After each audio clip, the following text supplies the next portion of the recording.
childish bit of me is, you know, oh, big pig, you know. You know.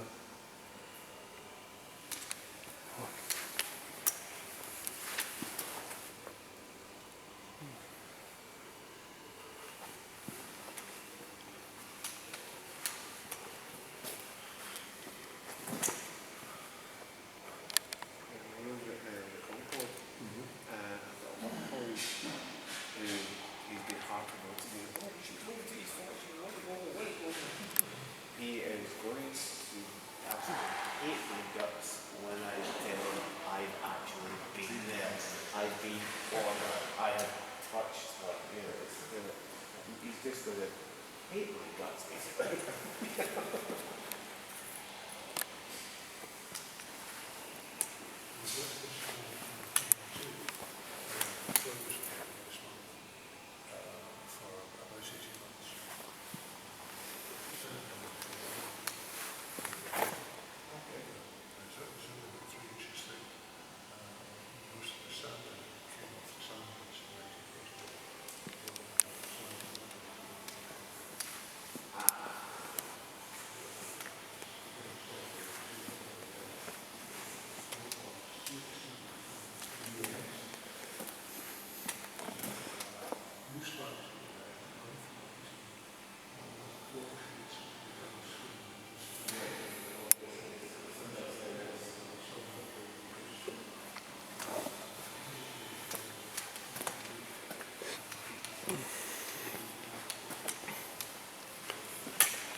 it's good just to stay with it. But yeah, I always remember him saying, you know, the Spitfire was a beautiful plane. You know, it danced with you. You know, and I remember he flew over the houses.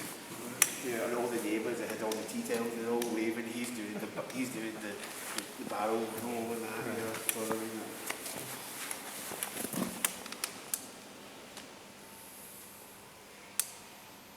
That's a hard way to fly to Australia. Yeah. That was the first aircraft to fly solo to Australia. It'd be a hard way to think about this, but you'd be a pioneer. Yeah. That 4 weeks, 4 days and 4 hours does include a spell when it was on the ground in Burma. Yeah.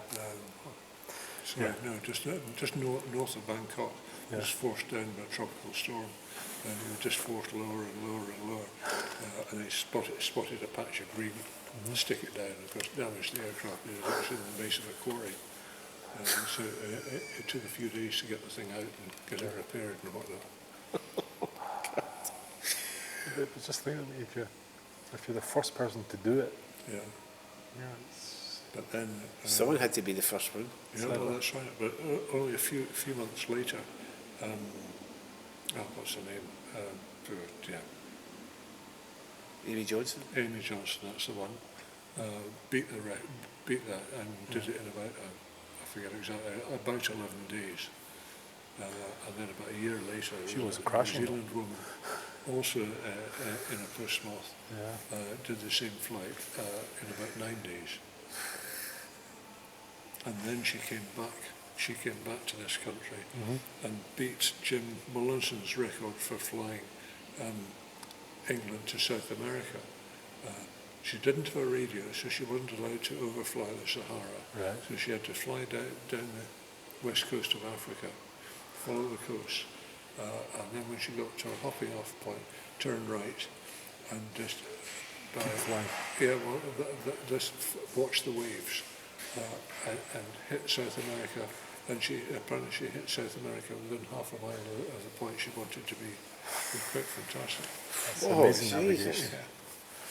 I mean, that's not just pure luck, that's good navigation. That is skill.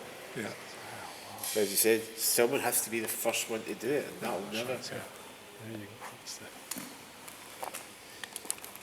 Wow.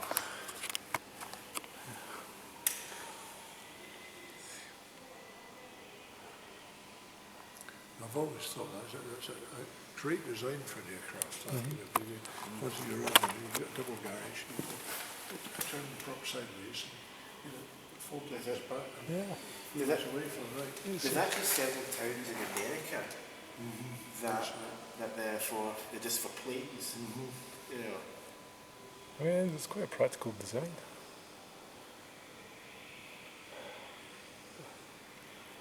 The only thing that really gives it away is the roads are a bit wider than usual. The garage